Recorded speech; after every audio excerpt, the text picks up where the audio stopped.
चाय की दुकान पे हूँ और चाय पे ही चर्चा हो रही है और यहाँ पे मैं आपको मिलवाता हूँ। क्या हाल चाल है? एक नंबर हाल चाल है। और घोसी लोकसभा में जो है भारतीय जनता पार्टी और एनडीए के जो है हमारे प्रत्याशी अभी हमारे जनता के पहले अपन नाम परिचय। हमारा नाम जितेंद्र दुबे है और मैं भारतीय जनता पार्टी का एक नन्हा सिपाही हूँ। और हमारी पार्टी अभी हमारे विगत दिनों में पिछले दिन जो है हमारे पार्टी के उप मुख्यमंत्री माननीय ब्रजेश पाठक जी आए थे और हमारे कार्यकर्ताओं के बीच में बैठक की है, जिसमें उन्होंने ये बताइए कि आपकी पार्टी के ब्रजेश पाठक जी आए थे और ओबीसी वर्ग कह रहा है कि दंडवत जो है सबसे माफी मंगवा रहे हैं और ये काम अच्छा नहीं है, गलत काम है। जो चीजें सामने की जाए वो गलत नहीं होती है। पिछली साल हमने देखा कि बसपा और सपा के गठबंधन से अतुल्ला जी को सांसद बनाया गया। ये बताइए, आप एक अपराधी घुमा रहे हैं, आप सवालों का जवाब नहीं दे रहे हैं। उन्होंने घुटना टेकवा के और दंडवत जो है सबसे माफी मंगवाया, इसका जवाब दीजिए। जैसे एक चीज आप समझ लीजिए, प्रतिनिधि क्या होता है? जनता का प्रतिनिधि सेवक होता है। वो अगर माफी मांगे अपने जनता से तो इसमें कोई बड़ी बात नहीं है, क्योंकि आज के समय में हम लोग बहुत चीजें ऐसी देख रहे हैं कि अगर कोई प्रत्याशी जनप्रतिनिधि अपने कार्यकर्ताओं की बैठक थी, आम जनता की बैठक नहीं थी, कार्यकर्ताओं के बीच में किया गया। कार्यकर्ता भी तो एक जो है प्रत्याशी के अंग है। अगर कोई अपने अंग से, कोई अपने परिवार से माफी मांगे तो इसमें कौन सी बड़ी बात है? बताइए। कार्यकर्ता भी तो हमारे पार्टी के अंग है। इसको अगड़ा और पिछड़ा में लोग देख रहे हैं। ऐसी कोई बात नहीं है। भारतीय जनता पार्टी पिछड़े की पार्टी है। ये लोग गलत कहते हैं। आप उठा के देख लीजिए कहीं कौन से प्रत्याशी है। समाजवादी पार्टी के जो राष्ट्रीय अध्यक्ष है उन्होंने वो अपना टिकट नहीं कंफर्म कर पा रहे हैं। हम कहां से अपना टिकट कंफर्म करें? अरे जनता का ब्रजेश पाठक है और उभार है, ऐसा कोई बात नहीं है। भारतीय जनता पार्टी अगर भार और निषाद देती, अगर ये देखती तो भारतीय जनता पार्टी में सिर्फ वही होते। एक जातिगत समीकरण से राजनीति नहीं कर पाती समाजवादी पार्टी और अदर समाजवादी पार्टी की। बता दा कि नाराज काहे रही जनता, नाराज कार्यकर्ता नाराज काहे रहा? कोई नाराज नहीं था। उन्होंने माफी कौने बात का मंगवा? माफी इसलिए मांगा गया कि भाई आप लोग अपने तन मन धन से लग जाइए, चुनाव आ गया है, हम आपके साथ रहेंगे। ये कोई माफी नहीं है। उसमें क्या माफीनामा है? पार्टी द्वारा कोई माफीनामा नहीं है। उसमें ये दिखाया गया कि आप लोग लग जाइए, आपका प्रत्याशी आप सभी लोगों के बीच में आ चुका है। ये कह रहे हैं कि कोई माफीनामा नहीं है। आप इसको किस तरह से देखते हैं? बहुत गलत है। सरेआम कोई आदमी माफी मंगवाए, माफी मांगो, इसका मतलब कहीं ना कहीं वो गलती किया है। और अपने ही लोग से माफी मंगवाना, ये दिखाना कि तुम दबे हो, तुम्हारी कोई औकात नहीं पार्टी में, तुम कुछ नहीं कर पाओगे। माफी क्यों मांगो? गलती नहीं की तो माफी तो नेता माफी नहीं मांगता है। नेता तो जनहित की बात करता है, विकास की बात करता है। आप वीडियो कर रहा है, आप वीडियो देखे थे? वायरल वीडियो जो हुआ है उसको देखे हैं? नहीं देखा नहीं। माफीनामा सुना उसमें बाह पकड़ के और बाकायदे नीचे दंडवत करा के माफी मंगवाया गया। यह बहुत गलत हुआ, ये बहुत गलत हुआ। वो तो बड़े लीडर हैं और उनको इस तरह से अपने सामने किसी को धुका के माफी मांगो, यह कराएंगे चाहिए। वो तो उनकी साथ बहुत गलत है। किसी चीजों को हम दो पहलू से देखते हैं, अच्छा या बुरा। हमारा नजरिया अच्छा रहना चाहिए तो हम उसको अच्छे से देखेंगे। तो इनका नजरिया गलत है। अब हम कैसे कहें कि किसका गलत है किसका अच्छा है? हमें तो नहीं कह सकते। यहाँ महफिल में आप हमसे बड़े हैं, आप माफी मांगो तो मेरी इज्जत वहाँ क्या है? मेरा क्या सम्मान बचेगा? ये जनता नहीं समझती है। भारतीय जनता पार्टी के लोग कह रहे हैं कि वो हमने माफी नहीं, वोट मंगवाया है। हम कार्यकर्ताओं से वोट मंगवाए हैं। तो माफी मांगना वोट मांगना अलग चीजें नहीं है। ये तो पागल पर जनता को बहकाना कि माफी मांगो। भैया माफी मांगो, हमने गलती किया, वोट मांगना भैया हमको वोट दीजिए। अंतर नहीं जी। वो तो वही था कि 2-2-4 नहीं 2-2-5 की बात हमने किया था। भारत की राजधानी का दिल्ली में लखनऊ की बात किया था। अरे माफी मांगो और कर वोट मांगा गया। वोट मांगने में माफी मांगने काफी अंतर है। वोट कैसे मांगते? भैया हमने अच्छा काम किया है, अगर नहीं किया कोई गलती हुई तो मुझे माफ करके हमको वोट दीजिएगा। ऐसे ये नहीं कि माफी मांगो। क्यों माफी मांगो भाई?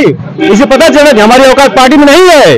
हमारी औकात पार्टी में तो जो बड़ा हमसे लीडर होगा वो सम्मान करेगा, बढ़ावा देगा। भाई अपना प्रेम से वोट मांगे, आप लोग जिताइए। अगर कोई गलती तो नहीं करेंगे। अब भरे हम को माफी मांगो। अच्छा, इसको किस तरह से देखते हैं आप बताइए? अरे हम इसको अच्छी तरह से देखते हैं। लोग अपने परिवार में, अपने घर में अगर कोई माफी मांगे तो उसको किसी और अदर वे से नहीं ले जाना चाहिए, क्योंकि लोग अपने परिवार में ही जो है झुकते हैं, सामने नहीं। सामने सब लोग सीना टाइट करके चलते हैं। तो वहां हमारे परिवार के लोग बैठे थे, भारतीय जनता पार्टी के लोग बैठे थे। वहां पे माफी मांगना कोई बहुत बड़ा मुद्दा नहीं है। और घोसी की जनता ये जानती है कौन विकास करेगा। पिछले सांसद जो जानती है कि कितनी लाइटें लगी। AK शर्मा की अभी नाम नहीं है चाचा, AK शर्मा की ही देन है, वहां पे फ्लाईओवर बन रहा है कि आने जाने में परेशानी ना हो। अच्छा, राजीव राय कह रहे हैं, अभी आप फ्लाईओवर की बात कर रहे हैं, राजीव राय तो कह रहे हैं कि AK शर्मा के घर को जो जाता है रोड, उस रोड को मैंने बनवाया है। उनके गांव में जो है तमाम खड़ंजे मैंने लगवाए हैं, उनके गांव का कई विकास कार्यों को मैंने किया है। इसको किस तरह से देखते हैं? जैसे किसी कहने से कुछ नहीं होता है, पूरी जनता जान रही है। माननीय प्रधानमंत्री जी को तीसरी बार 400 पार की रणनीति पे पूरी जनता चल रही है और पुनः माननीय प्रधानमंत्री को जो है तीसरी बार प्रधानमंत्री बनाए। किसी के कहने से नहीं कुछ होगा कि हम वहां के रास्ता बनाए, रोड बनाए।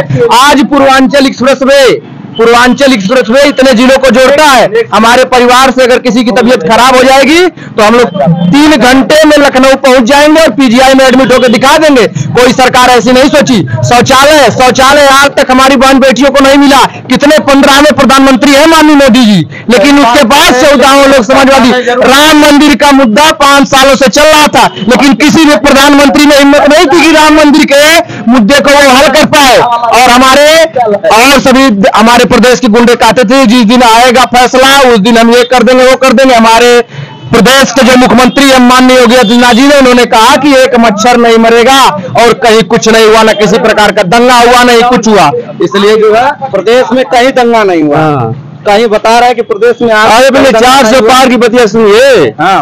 अगर मोदी जी कैसे पता कि हम 400 पार करेंगे? जानकारी कैसे हो गई उनको? कैसे पता कि 400 सीटों को मिलेगी 400 पार करें? कहां से गणित लगा?